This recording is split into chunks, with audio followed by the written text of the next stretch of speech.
Now, have no fear, said the cat. My tricks are not bad, said the cat in the hat. His shirt says most amazing brother ever, and when Mannix Dean grows up, he will know it's true. Thanks to his parents, because of this. He is an older brother, he had a baby brother. He's not with us anymore, but he'll know. Riker was born on August 22nd, living for 42 minutes. His presence was unbelievable, and I think as any parent, it doesn't matter if you've been given a fatal diagnosis or if your child comes with a deformity of some sort. They're your child and you are so proud of them. They've worked so hard to be who they are, and he was a very strong soul, and he came with big purpose, and all of our children come with big purposes. The ones that leave us early aren't any different. Riker's purpose, they believe, is to get others to talk.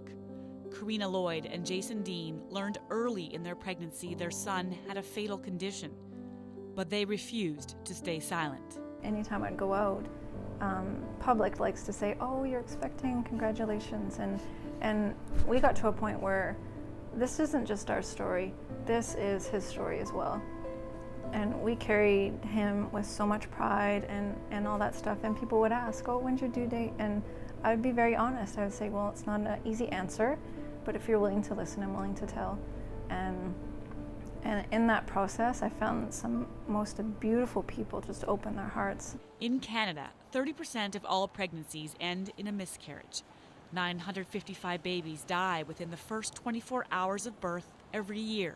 The last thing that we wanted was, when she's pregnant, is for someone to come and basically ignore the fact that she's pregnant, or ignore the fact that he's going to exist because he's not going to be with us for very long, or he could go at any time. We're like, he's our son, and we want to talk about him. We want to give him every bit of respect and everything that we would give any of our children, including bringing Riker home.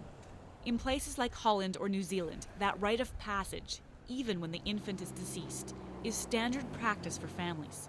Experts say that's often when healthy grieving begins. But when Karina and Jason wanted to take their son home after he had passed, they were told it wasn't an option. We can understand how people would look at that as a very difficult decision to make. Why would you make that decision? Why would you want to?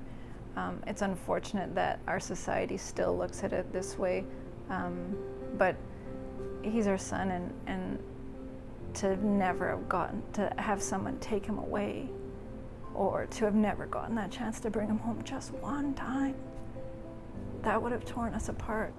They went back and forth with hospital administrators for hours until they decided they should just take him home for the afternoon. It wasn't until they were in the car that they got official approval. We read stories to him, we sang some songs, just like you would want to do. And the fact that he had passed, if I were to think about doing this before I don't know what I would have thought. I don't know what I would think if I heard someone else that had done that. But like you said, we found that throughout his entire journey, we didn't really preconceive what we were going to do. We just lived in the moment, and we felt at every moment, every time we got hit with a decision to make, we did what we felt was best at the time for him and for us. We got to melt on our own living room floor.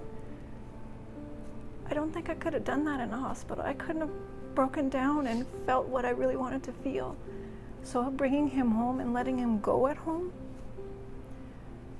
it was the best decision for us. Our healing process is so much better because of that. We just truly followed our hearts the whole time. They later poured those sentiments into a letter to St. Boniface Hospital. Since then, officials have replied to say they're considering changes so that others can more easily have a similar experience if they wish. Not religious people, both Karina and Jason feel in bringing Riker home, they brought his soul home too. We feel like he's changed us forever. He's changed some of our friends and family forever.